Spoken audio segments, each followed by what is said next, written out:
पहले वाली भ्रम वाली स्थिति तो इस बार नहीं ही बनने देंगे। इस बार यहाँ तीर या कमल, झंडा एकदम ऊंचा रहेगा। उम्मीदवार कोई भी आएगा, भाजपा से आए, जदयू से आए, उसके लिए हमारे अंदर न मतभेद है न मनभेद है। और इस बार तो एकदम बल्ले बल्ले रहना, एकदम एक एक कार्यकर्ता एकदम मूड बना के बैठी है इस 5 साल को देख करके महाराजगंज में। यह दोहराने नहीं देंगे कि फिर यहाँ महागठबंधन आएगी। 2025 225 और उस 225 सीट का टारगेट करके हम लोग पूरे जी जान से लगे हुए हैं। पार्टी की जो रणनीति है उस पर हम लोग काम कर रहे हैं और पूरे गांव तक, हर एक झोपड़ी के अंदर तक एनडीए और भारतीय जनता पार्टी, जनता दल यूनाइटेड, सभी हमारे सहयोगी दलों के प्रति पूरे माहौल है। लोगों का सोच है कि यादव है तो वो आरजेडी को ही वोट देगा, ऐसा कुछ भी नहीं है। मैं भी तो यादव हूँ। महाराजगंज में अभी महागठबंधन के विधायक हैं, महाराजगंज से बाहर के हैं, तो बाहर ही अब की बार बाहर हो जाए। कोई भी आए इंडिया का प्रत्याशी आएगा, उसके लिए हम लोग जी जान से लग के उसको जिताने का काम करेंगे। हम लोग भारतीय जनता पार्टी एनडीए के एक कुशल कार्यकर्ता है, सिपाही हैं। उसके लिए जो भी उम्मीदवार आएगा उसके लिए हम जी जान से लग के काम करेंगे।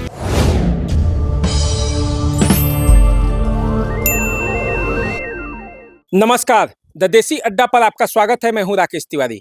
देखिए, ये जो टीम दिखाई दे रही है लोगों की, ये आम लोग नहीं है। ये बीजेपी के वे कार्यकर्ता हैं जो इस विधानसभा चुनाव में महत्वपूर्ण भूमिका अदा करेंगे। सिवान पूर्वी के ये कार्यकर्ता हैं और आज इनको मैंने इस छत पर इसलिए बुलाया है कि इस छत से गोरियाकोठी और महाराजगंज की राजनीति का क्या तापमान है उसको नापेंगे और समझेंगे कि कैसी तैयारी है और गोरियाकोठी और महाराजगंज का राजनीति का रंग कितना चटक होने वाला है। तो सबसे पहले चलिए इनसे परिचय जान लेते हैं। पहले आप बताइए। राहुल सिंह। राहुल सिंह क्या है आप? आम कार्यकर्ता है, भारतीय जनता पार्टी के सदस्य। चंदन दुबे, जिला प्रवक्ता, सिवान। पंकज श्याम, मंत्री प्रतिनिधि, भाजपा पूर्वी। त्रिपुरारी, डॉक्टर त्रिपुरारी शरण, भारतीय जनता पार्टी के जिला कार्य समिति सदस्य। डॉक्टर मनोहर सौरभ, चिकित्सा प्रकोष्ठ के संयोजक। अच्छा, ये आप बताइए। अजय कुमार, जिला मंत्री हैं सिवान पूर्वी के, भारतीय जनता पार्टी के। कितना टनक आवाज आ गया, बात। शैलू यादव, भाजपा के कार्यकर्ता। विद्याभूषण मिश्रा, कार्यकर्ता। देखिए, आप समझ गए कि ये जितने लोग हैं, मैंने आपको इसीलिए पहले बता दिया कि आप समझ जाएं कि ये आम जनता नहीं है बल्कि बीजेपी के कार्यकर्ता हैं। इसलिए यदि अपनी बातों को रखेंगे तो ये बीजेपी का स्टैंड होगा, आम जनता का नहीं होगा। मैं पहले ही आपको बता दे रहा हूं ताकि आपको ये भ्रम ना हो कि आम जनता से हम बात कर रहे हैं। हम बात कर रहे हैं बीजेपी के कार्यकर्ताओं से। तो बीजेपी की क्या तैयारी है, ये टीम गोरियाकोठी और महाराजगंज विधानसभा क्षेत्र में क्या करने वाली है, इसी की जानकारी लेंगे। सबसे पहले त्रिपुरारी जी से जानते हैं, बताइए। देखिए, हमारे जो एनडीए की सरकार है उसमें भारतीय जनता पार्टी अकेले नहीं है, पूरी एनडीए है और हम लोग का नारा है 2025 225 और उस 225 सीट का टारगेट करके हम लोग पूरे जी जान से लगे हुए हैं। पार्टी की जो रणनीति है उस पर हम लोग काम कर रहे हैं और पूरे गांव तक, हर एक झोपड़ी के अंदर तक एनडीए और भारतीय जनता पार्टी, जनता दल यूनाइटेड, सभी हमारे सहयोगी दलों के प्रति पूरे माहौल है।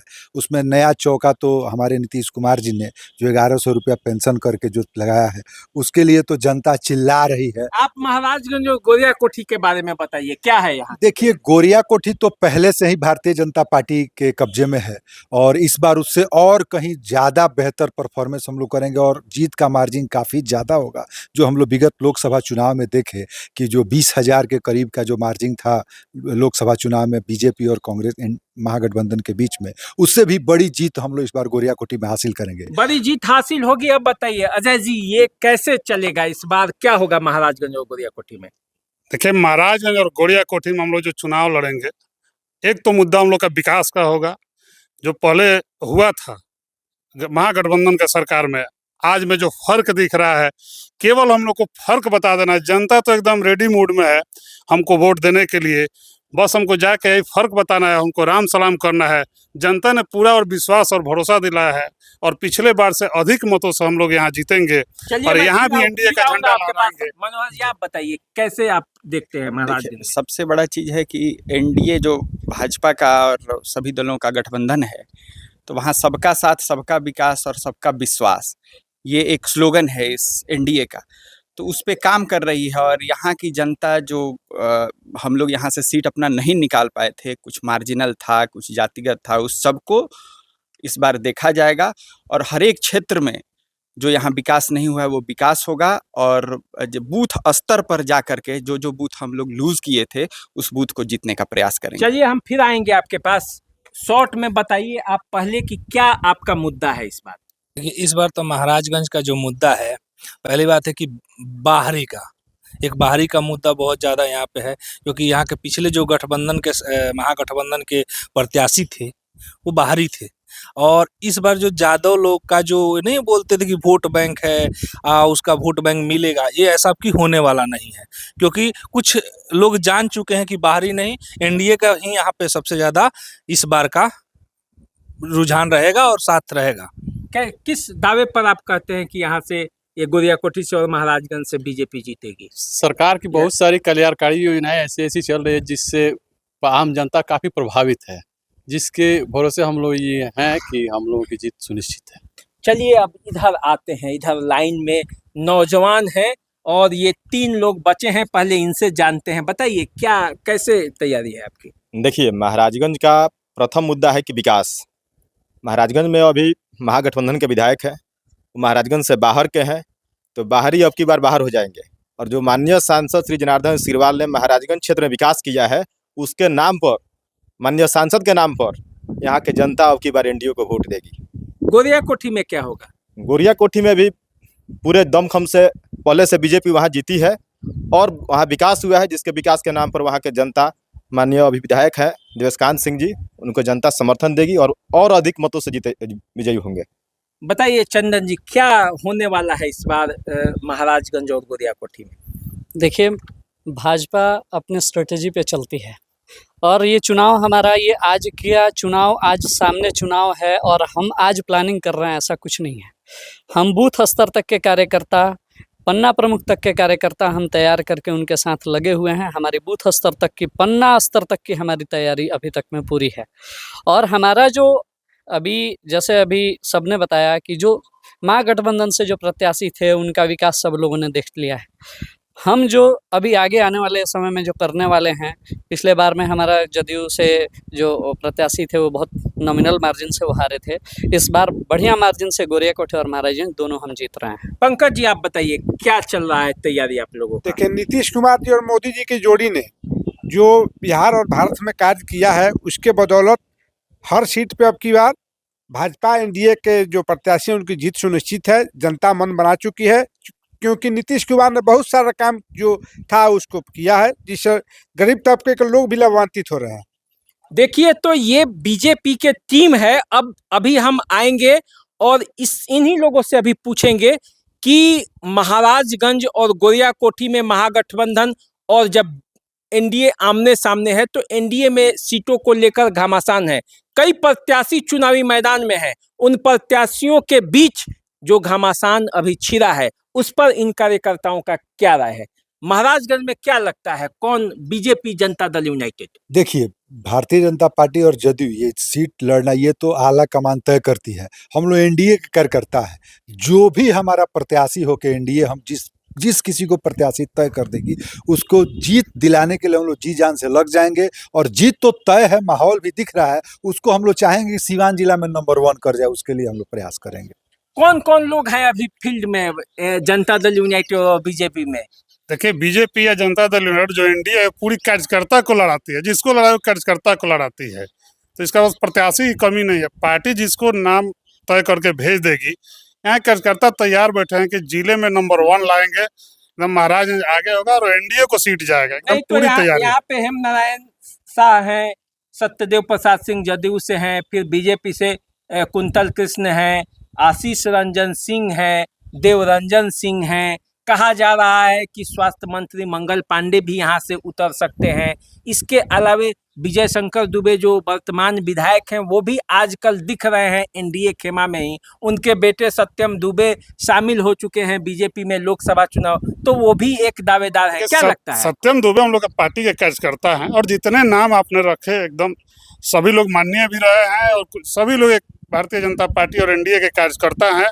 आज भी हैं और पहले भी थे। इसी में सब पार्टी जिसको लड़ा देती है, जिसको भेज देती है, और सारे कार्यकर्ता मिलकर उनको एकदम बल्ले बल्ले करके जिताते हैं। और इस बार तो एकदम बल्ले बल्ले रहना है, एकदम एक एक कार्यकर्ता एकदम मूड बना के बैठी है इस 5 साल को देख करके महाराजगंज में, कि यह दोहराने नहीं देंगे कि फिर यहाँ महागठबंधन आएगी, एकदम यहाँ एनडीए की सरकार आएगी और अमन चैन से लोग जिएंगे और विकास एकदम घर घर तक पहुँचेगा।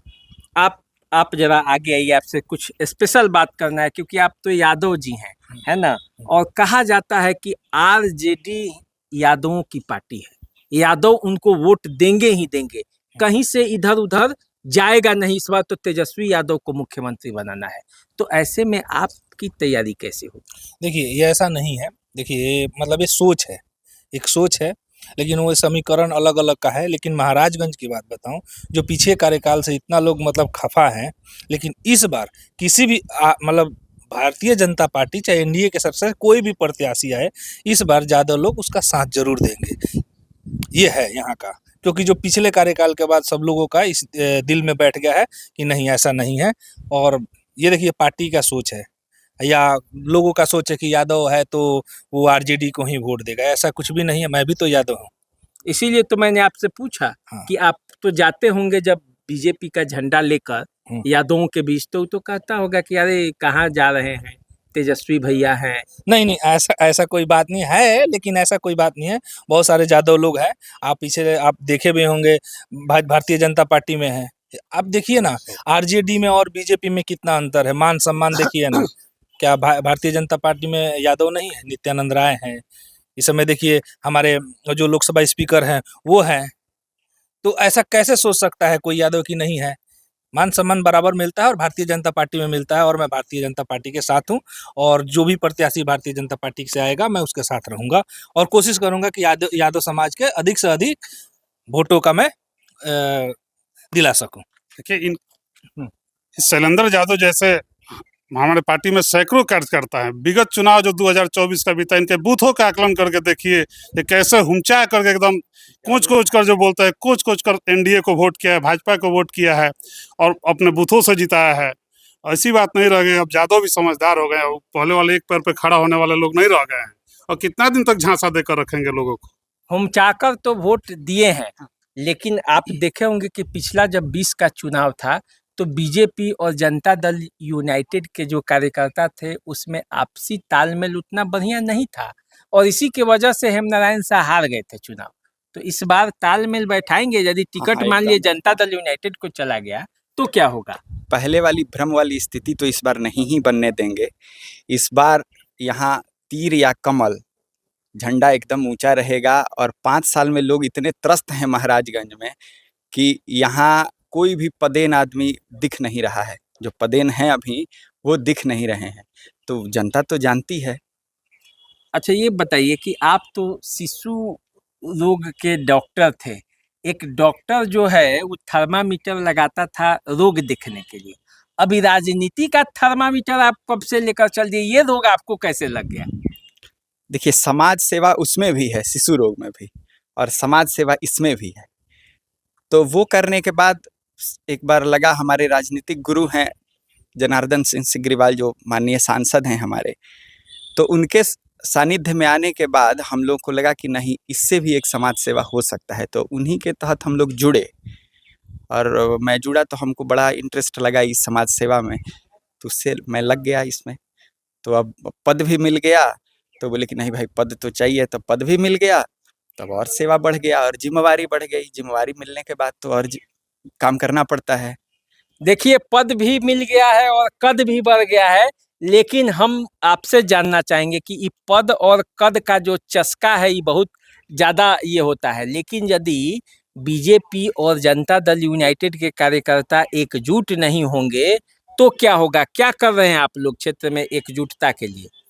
देखिए, भ्रम की स्थिति पहले भी नहीं थी, भ्रम की स्थिति अभी भी नहीं है। कुछ जगहों पे कुछ मतभेद हो जाता है, उसको हम भ्रम की स्थिति नहीं कह सकते हैं। इस बार भी भाजपा और जदयू दोनों एक मजबूत कड़ी के रूप में काम करेंगे और माननीय नीतीश कुमार जी को पुनः मुख्यमंत्री के पद पर पुनः आसीन करेंगे। और यहाँ से भाजपा हो या जदयू हो, उम्मीदवार कोई भी हो सकता है, उम्मीदवार कोई भी आएगा, भाजपा से आए, जदयू से आए, उसके लिए हमारे अंदर न मतभेद है न मनभेद है। जो भी आएगा उसका खुले दिल से भारतीय जनता पार्टी का हर एक कार्यकर्ता उसका स्वागत करेगा। और जैसे मैंने पहले भी बताया कि हमारी तैयारी पन्ना प्रमुख तक की है। हम एक बूथ लेवल पर हम उस पन्ना तक की तैयारी करके रखे हैं और वहाँ से हम एक वोट निकालने का प्रयास करेंगे और भाजपा और जदयू को शीर्ष पे लाने का कार्य करेंगे।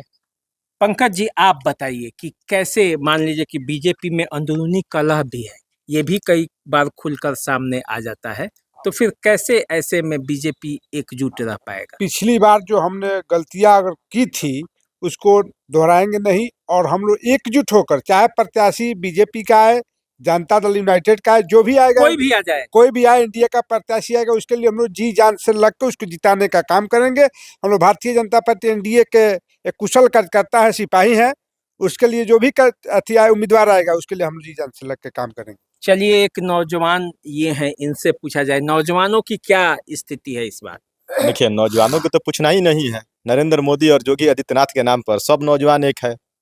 नरेंद्र मोदी के समर्थन में सभी नौजवान है और लेकिन अब यदि की बार भी सभी नौजवान नरेंद्र मोदी के नाम पर और उनके विकास पर उनको मतदान करेंगे। तो देखिए, ये महाराजगंज और गोरियाकोठी विधानसभा क्षेत्र में बीजेपी के जो कार्यकर्ता हैं उसकी एक छोटी सी टीम थी और भी बहुत कार्यकर्ता हैं जो अभी हमारे साथ उपस्थित नहीं हैं, लेकिन वे क्षेत्र में लगे हैं, चुनाव का समय है।